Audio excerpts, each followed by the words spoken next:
നമസ്കാരം. ലോകത്തിലെ ഏറ്റവും നല്ല ഇൻവെസ്റ്റിംഗ് ഏതാണെന്ന് ചോദിച്ചാൽ പ്രോപ്പർട്ടി ഇൻവെസ്റ്റിംഗ് ആണെന്ന് ഞാൻ പറയും.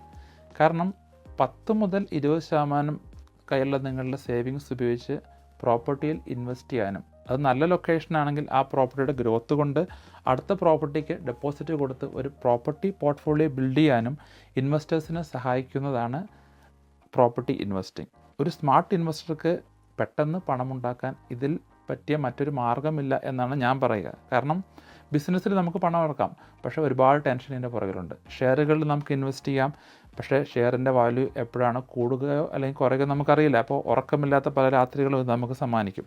എന്നാൽ നല്ല ലൊക്കേഷനാണ് നിങ്ങൾ ഇൻവെസ്റ്റ് ചെയ്യുന്നതെങ്കിൽ നിങ്ങൾ ഒന്നും ചെയ്യാതെ തന്നെ ഈ പ്രോപ്പർട്ടി നിങ്ങൾക്ക് പണം ഉണ്ടാക്കി തരും, അല്ലെങ്കിൽ നിങ്ങളെ പണക്കാരനാക്കും. ഒരു സ്മാർട്ട് ഇൻവെസ്റ്റർ കുറുക്കനെ പോലെയാണ്. പ്രോപ്പർട്ടിക്ക് എപ്പോഴാണോ വില കുറയുന്നത് നോക്കി ഇവർ തക്കം പാർത്തിരിക്കും. എന്നിട്ട് അവസരം കിട്ടുമ്പോൾ അവിടെ ചാടിക്കയറി ഇൻവെസ്റ്റും ചെയ്യും. അങ്ങനെയുള്ള ചില അവസരങ്ങളെക്കുറിച്ചാണ് ഞാൻ പറയുന്നത്. ലോകത്ത് മുഴുവനും പ്രോപ്പർട്ടിക്ക് വില കുറയാൻ ചില കാരണങ്ങളുണ്ട്. ഇപ്പോൾ ലോകത്തെ മുഴുവൻ ബാധിക്കുന്ന ചില ഗ്ലോബൽ ഇൻസിഡൻറ്റുകളുണ്ട്. ഇപ്പോൾ ഉദാഹരണത്തിന് കോവിഡ് ഒരു പ്രശ്നമായിരുന്നു. കോവിഡ് ലോകത്തെ മുഴുവൻ ബാധിച്ചു. അല്ലെങ്കിൽ പാൻഡമിക്കുകൾ, യുദ്ധം, അങ്ങനെയുള്ള സാഹചര്യങ്ങൾ. അപ്പം ലോകത്തിന് പെട്ടെന്ന് തന്നെ ഒരു സ്റ്റോപ്പ് ഇടുന്ന ചില കാര്യങ്ങൾ അവിടെ സംഭവിക്കുന്നു. അപ്പോൾ അവിടെ ഒരു അവസരം ഇവർ കാണുന്നു, അങ്ങനെ പ്രോപ്പർട്ടിയിൽ ഇൻവെസ്റ്റ് ചെയ്യുന്നു, അതിലൂടെ പണമുണ്ടാക്കുന്നു.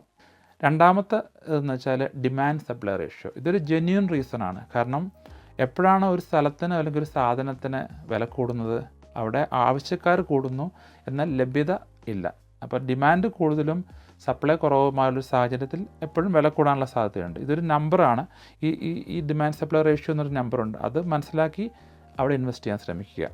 മൂന്നാമത്തത് പ്രോപ്പർട്ടിയിലുള്ള ആൾക്കാർക്കുള്ള സെൻറ്റിമെൻറ്റ്സ്, അല്ലെങ്കിൽ ലൊക്കേഷനിൽ ഉള്ള സെൻറ്റിമെൻറ്റ്സ്.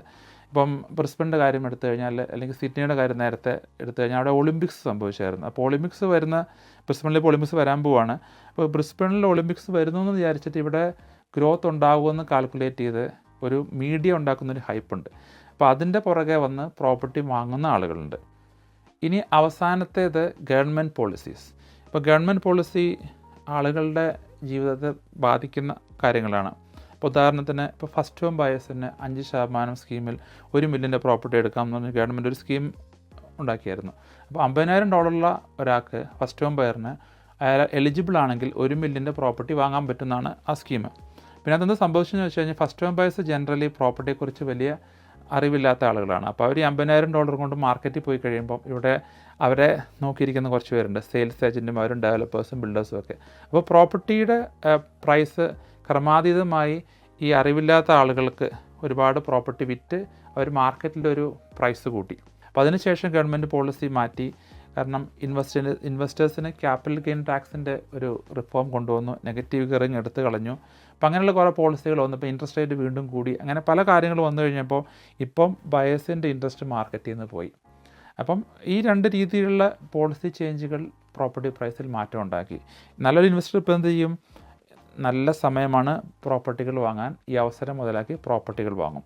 അപ്പോൾ ഇതുപോലുള്ള സാഹചര്യങ്ങളൊക്കെ മനസ്സിലാക്കി ഏറ്റവും പെട്ടെന്ന് നല്ല പ്രോപ്പർട്ടികൾ വാങ്ങിക്കഴിഞ്ഞാൽ നിങ്ങൾക്കും ഒരു സ്മാർട്ട് ഇൻവെസ്റ്റർ ആകാം. നന്ദി, നമസ്കാരം.